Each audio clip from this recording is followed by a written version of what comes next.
నమస్తే, నేను ప్రశాంత్.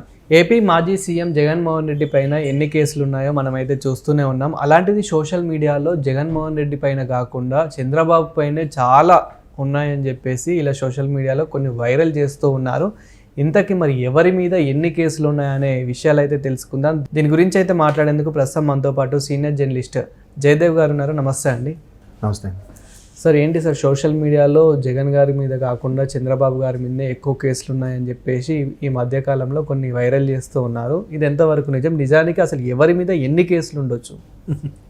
ఇది ఎలా ఉందంటే, మీరు అడిగే క్వశ్చన్లు అంటే మొన్న తెనాలి వెళ్ళినప్పుడు జగన్మోహన్ రెడ్డి గారు చంద్రబాబు నాయుడు గారి మీద 21 కేసులు ఉన్నాయన్నట్టుగా ఏదో పెట్టారట.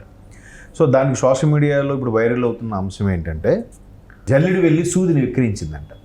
సూది నీ ముట్టెనక కన్నం ఉంది అని.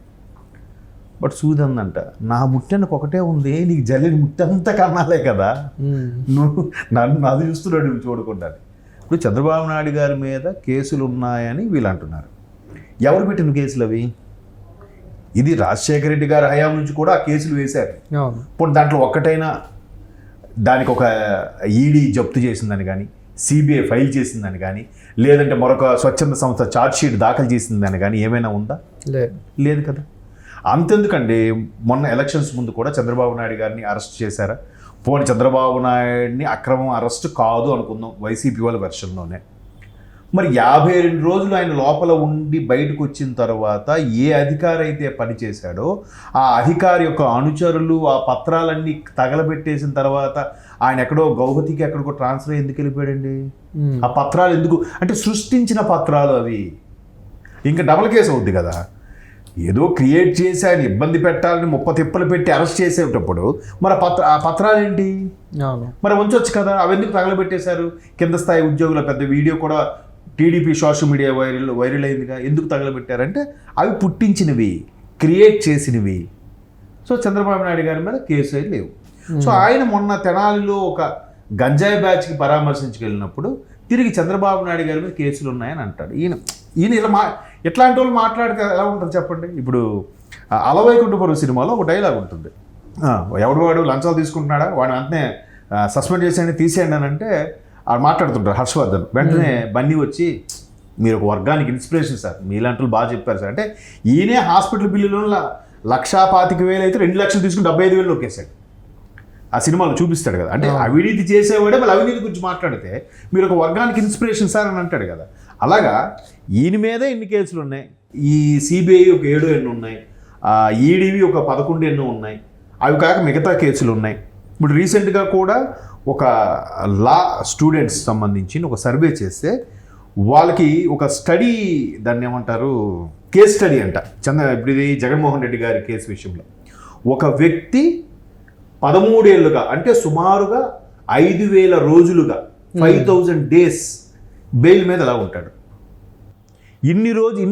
సుమారుగా 3,000 పైచిలుకు వాయిదాలంట.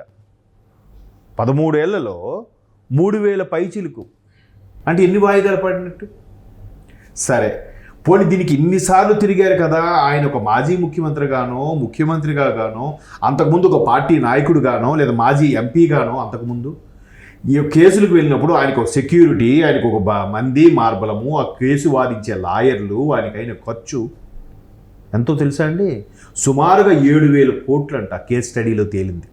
అంటే కొత్తగా లా చదివి దాన్ని కేస్ స్టడీ చేసి చూసుకునే వాళ్ళందరూ కూడా ఒక రీసెర్చ్ లాగా చేస్తే, ఇన్వెస్టిగేట్ చేస్తే అందులో తేలిన అంశాలంటివి. ఇప్పుడు అవన్నీ వైరల్ అవుతున్నాయి. అనవసరంగా కెలుక్కున్నట్టు అయిందిగా. చంద్రబాబు ఇప్పుడు అక్కడికి వెళ్ళి మాట్లాడాల్సిందేంటి?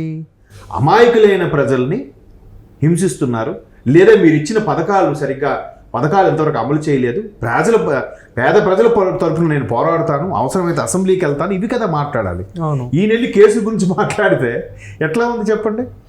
అనవసరంగా కెలుక్కున్నట్టు. ఇప్పుడు వెంటనే ఏమైంది, అక్కడ ఉండే వాళ్ళందరూ కూడా ఇప్పుడు న్యూట్రల్గా ఉంటారు కొంతమంది, అంటే ఏ పార్టీకి చెందిన వాళ్ళు, ఈ లా చేసేవాళ్ళు, లేదంటే జనరల్గా సోషల్ ఎలిమెంట్ మీద ఫైట్ చేసేవాళ్ళు, వాళ్ళందరూ. మొన్న కూడా ఒక ఆయన పేరు నల్లమోతు ఏదో, అతను బాగా ఈ మధ్యన యూట్యూబ్లో షార్ట్స్లో పెడుతున్నాడు.